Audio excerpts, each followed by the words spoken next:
ఎటు కాకుండా ఓడియా మధురపూడి విమానాశ్రయం అనే ఒక పేరు పెట్టేది వదిలేశారు. ఎందుకంటే ముందు ముందు ఎంతో అభివృద్ధి చెందాల్సినటువంటి ఆ ప్రాంతం రేపు పొద్దున రాజమండ్రి 2 అనే కాన్స్టిట్యున్సీ డెవలప్ అయితే మధురపూడి విమానాశ్రయం కూడా గ్రేటర్ రాజమండ్రిలో కలుస్తుంది. ఇదంతా కూడా కోర్టు వివాదాల్లో ఉంది. 10 పంచాయతీలు.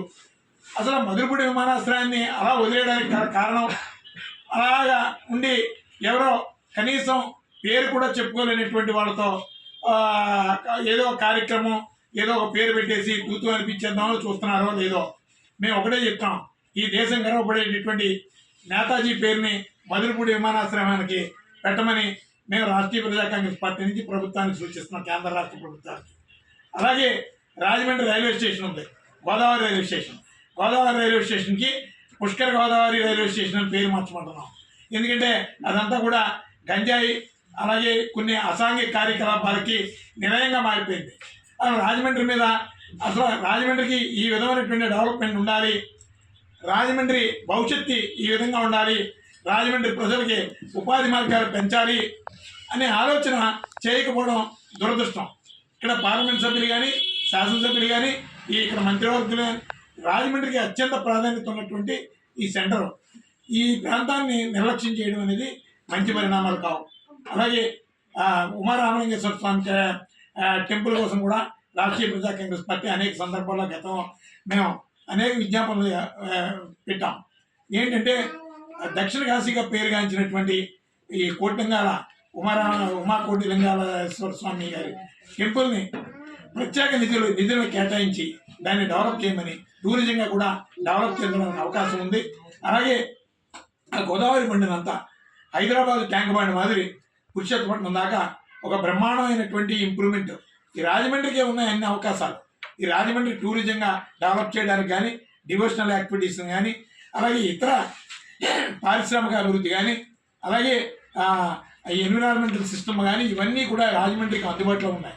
ఇక్కడ పోర్టులు ఉన్నాయి, సముద్ర జలాలు ఉన్నాయి, గోదావరి జలాలు ఉన్నాయి, రోడ్డు కనెక్టివిటీ ఉంది, రైల్వే కనెక్టివిటీ ఉంది, ఎయిర్లైన్ కనెక్టివిటీ ఉంది.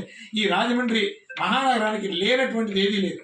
కానీ నాయకులకి అలాగే ప్రభుత్వాలకి మేము చెప్పేది ఏంటంటే రాష్ట్రీయ ప్రజా కాంగ్రెస్ పార్టీ విజ్ఞప్తి చేసేది ఏంటంటే రాజమండ్రి అభివృద్ధి కోసం దృష్టి సారించండి.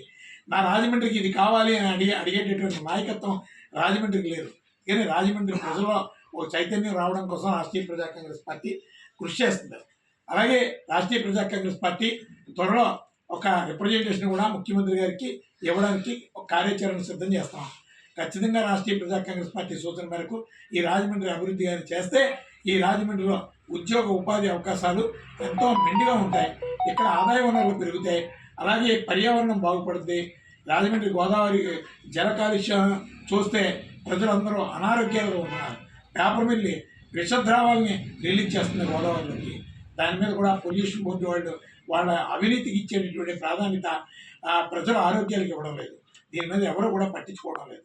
అలాగే మేము ఈ రాజమండ్రి నుంచి నాయకత్వం వహిస్తున్నటువంటి మొన్న ముఖ్యమంత్రి గారికి పేపర్ మిల్ కార్మికుల సమస్యను తీసుకెళ్ళినటువంటి వాళ్ళ బృందానికి కూడా మేము విజ్ఞప్తి చేసేది ఏంటంటే ఈ రాజమండ్రిలో పట్టి పీడిస్తున్నటువంటి జల కాలుష్య సమస్య కూడా అదేవిధంగా మీరు ఒక యూనిటీగా ముఖ్యమంత్రి గారి దృష్టిలోకి తీసుకెళ్తే ఖచ్చితంగా రాజమండ్రి ప్రజల ఆరోగ్యాలు మెరుగుపడతాయి. అలాగే ఇక్కడ వాయు కాలుష్యం కూడా ఒక మెరుగైనటువంటి రీతిలో ప్రజల ఆరోగ్యాలను కాపాడడానికి అవకాశం ఉంటుందని ఈ సందర్భంగా తెలియజేస్తున్నాం.